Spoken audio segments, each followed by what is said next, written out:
Oke, kita lanjutkan ya. Nah, untuk bisa memahami biaya bunga selama masa konstruksi ini, sebelumnya kita harus memahami dulu apa itu kapitalisasi.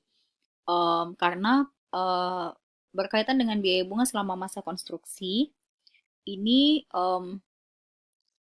ada 3 pendekatan, yang mana ketiga pendekatan itu berkaitan dengan kapitalisasi. Kapitalisasi itu adalah konversi dari biaya-biaya sehingga dapat dikatakan sebagai biaya modal. Jadi, 3 pendekatannya adalah yang pertama, tidak ada kapitalisasi selama proses konstruksi. Jadi semua biaya yang ada tidak boleh dikapitalisasi, tidak boleh dianggap sebagai biaya modal.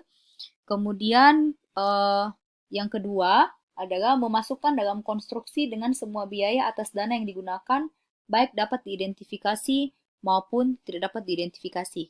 Ini pendekatan yang kedua di buku Anda. Kemudian yang ketiga adalah kapitalisasi hanya biaya bunga aktual yang terjadi selama konstruksi. Nah, yang disarankan oleh IFRS adalah yang ini. Kapitalisasi biaya bunga aktual atau bunga yang sebenarnya yang timbul selama konstruksi. Oke. Metode ini mengikuti konsep bahwa biaya historis dari perolehan aset mencakup semua biaya, termasuk biaya bunga yang terjadi untuk mempersiapkan aset ke kondisi dan lokasi yang diperlukan untuk digunakan.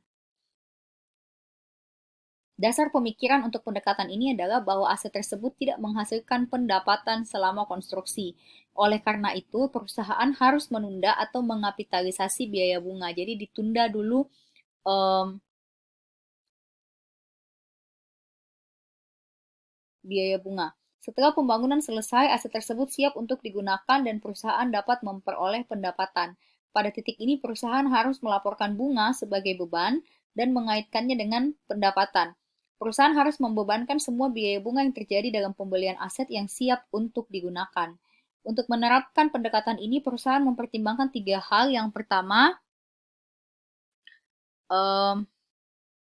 kualifikasi harta atau aset kualifikasian, kemudian periode kapitalisasi, yang mana dimulai dengan adanya 3 kondisi.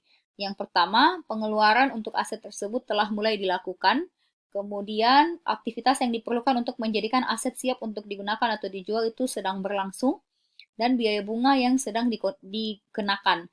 Nah, kapitalisasi bunga dapat terus berlangsung selama ketiga kondisi tersebut terjadi. Ini semua ada di buku Anda di halaman 637.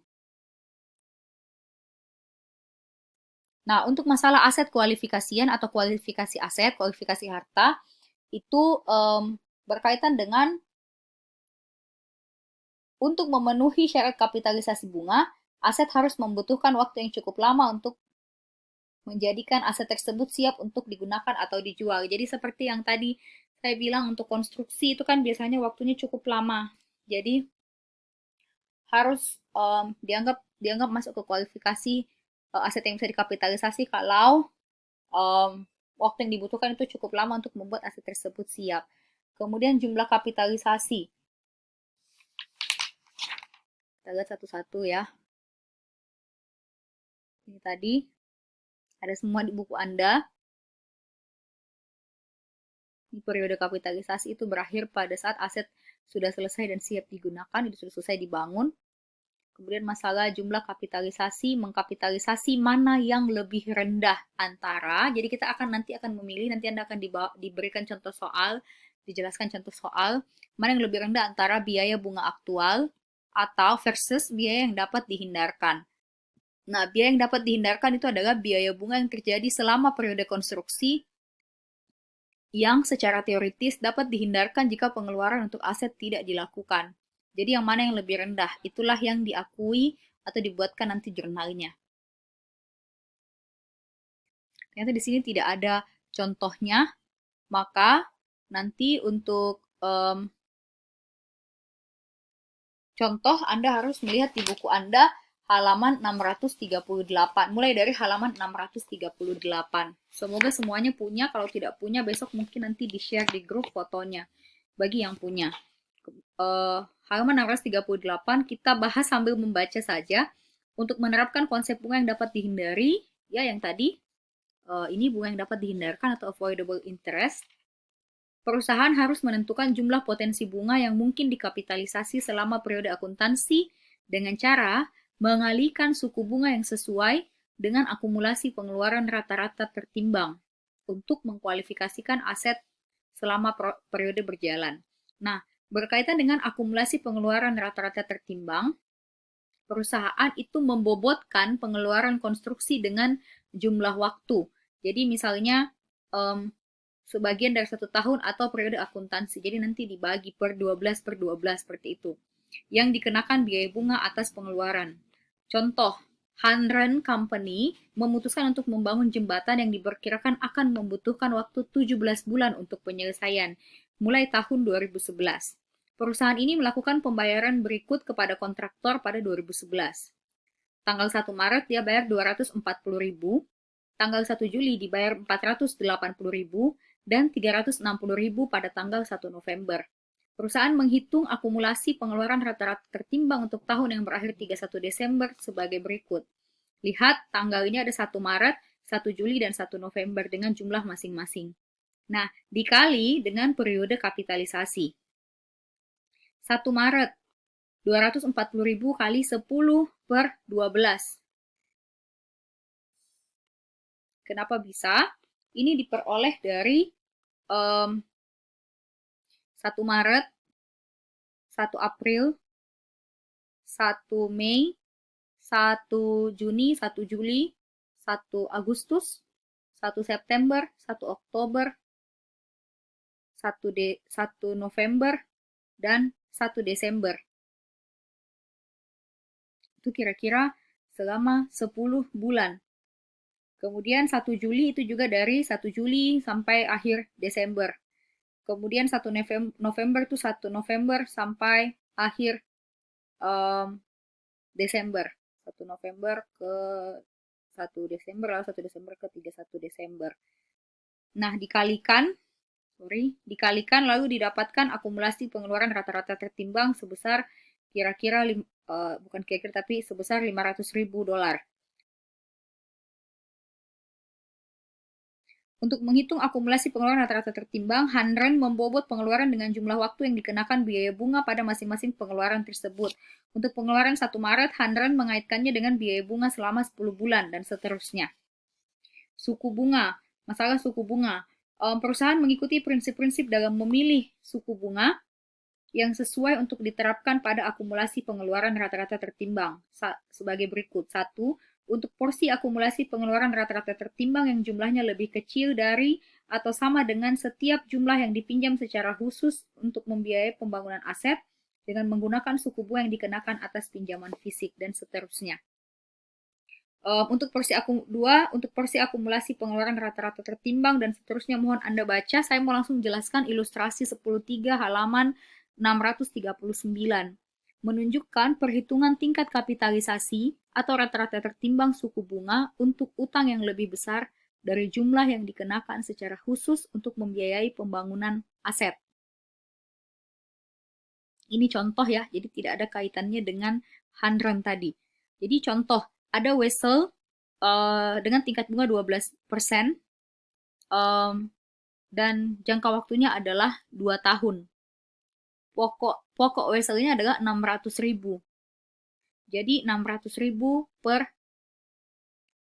600.000, di mana bunganya per tahun adalah 600.000 kali 12%.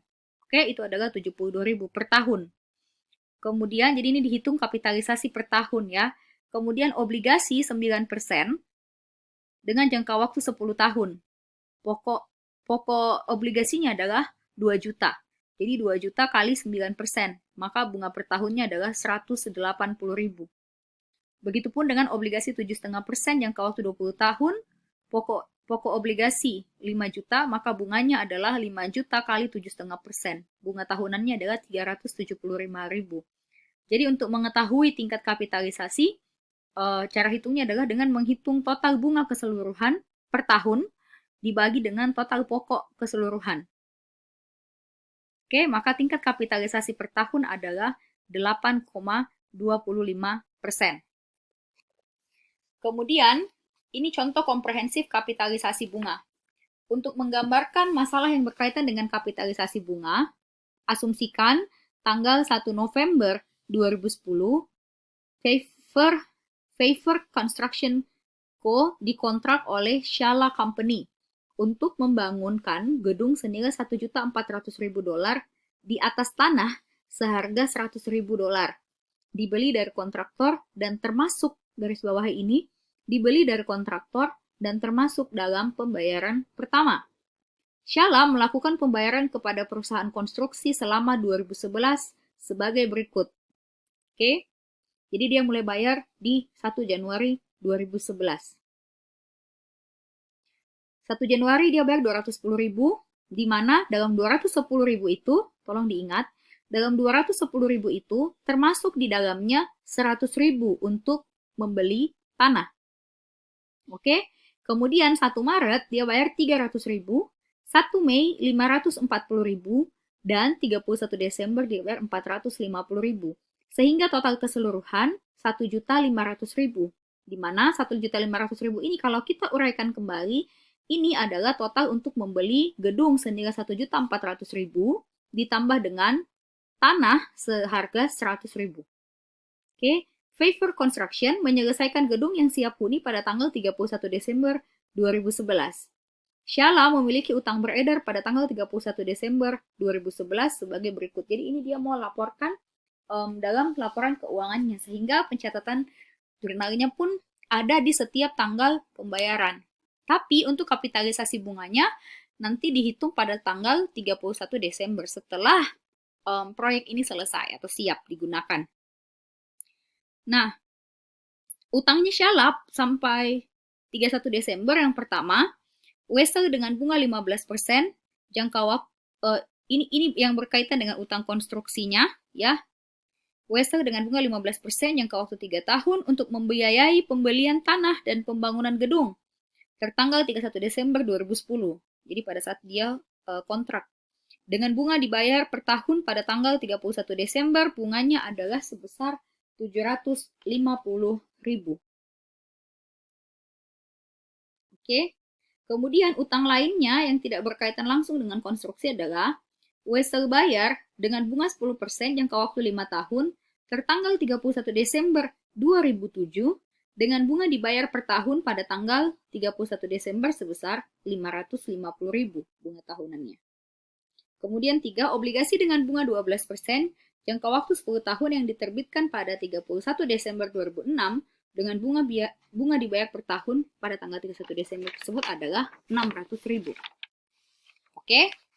Nah, Shala menghitung akumulasi pengeluaran rata-rata tertimbang selama 2011 seperti yang ditunjukkan pada ilustrasi 10.4 halaman 640.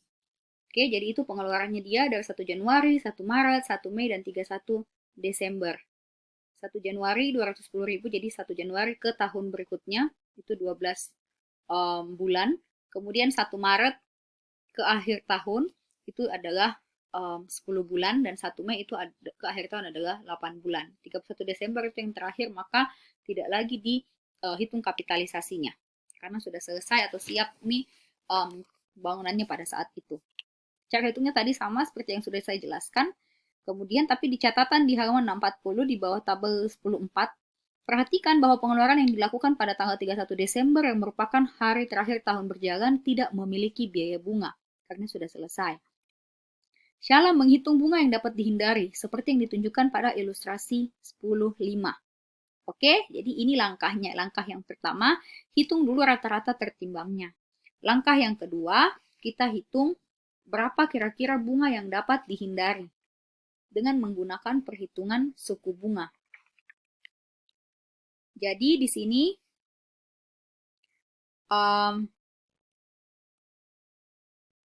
yang pertama itu 750.000 itu dari utang konstruksi spesifik yang Wesel dengan bunga 15%. Itu 750.000. Suku bunganya 0,15. Maka bunga yang dapat dihindari adalah $112.500. 750.000 kali 0,15. Sedangkan